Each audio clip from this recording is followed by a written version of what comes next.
30 লাখের চাকরি ছেড়ে যদি আপনাকে 45,000-এর চাকরি করতে বলা হয়, আপনি করবেন? দূর, পাগল নাকি? জানি, এই কথাটাই বলবেন।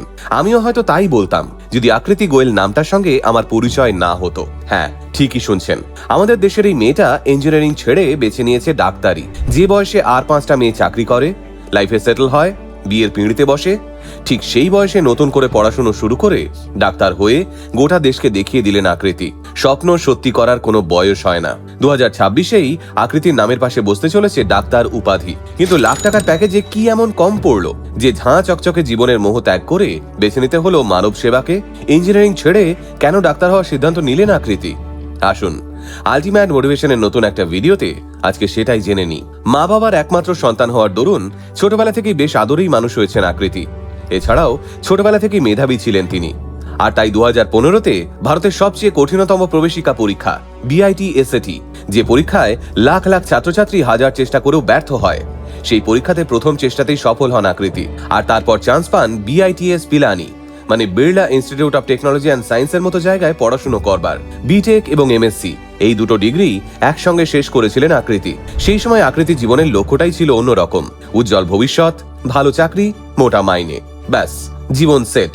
আর হয়েও ছিল তাই। ব্যাঙ্গালোরে একটা নতুন স্টার্টআপে জয়েন করেছিলেন আকৃতি। সেখানে যথারীতি দুর্দান্ত প্যাকেজ আর তার সাথে বিলাসবহুল ফ্ল্যাট। আকৃতির সেই সময় কর্পোরেট লাইফ, 100 জনের টিমের হেড। জীবনের ছন্দটাই যেন বদলে গেছিল এক নিমেষে। আসলে এত পড়াশোনা করার পর আকৃতির মনে হয়েছিল এটাই তার একমাত্র কাঙ্ক্ষিত জীবন। এরপর 2020 সালের মার্চ মাস।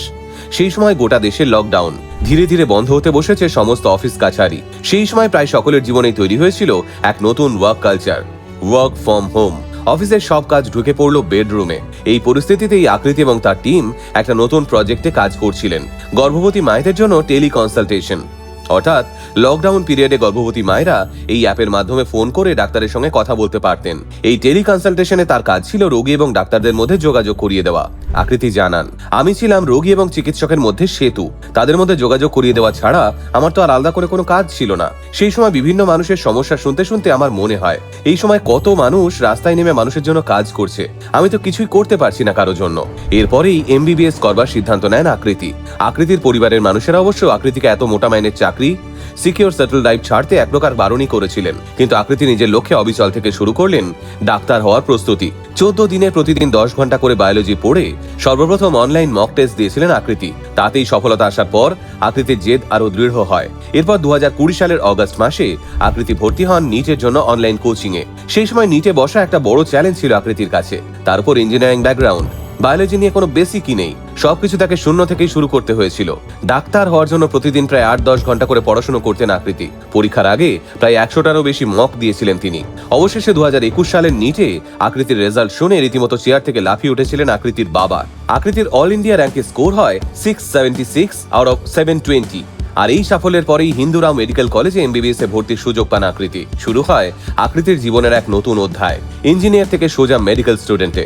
MBBS এর পর অ্যানাটমি অ্যান্ড মাইক্রোবায়োলজি থেকে ডিস্টিংশন পেয়েছিলেন আকৃতি। সামনের বছরই আকৃতি একজন ডাক্তার হয়ে তার নতুন জীবন শুরু করবেন।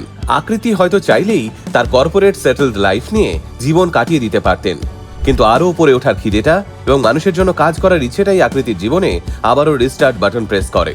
আসলে কি জানেন, বিয়ে, সন্তান এই সব কিছুই অবশ্যই গুরুত্বপূর্ণ জীবনে, কিন্তু তার থেকেও বেশি গুরুত্বপূর্ণ নিজের স্বপ্নকে সত্যি করা। আর সেটাই সত্যি করে দেখালেন আকৃতি গোয়েল। আপনি ভালো থাকবেন।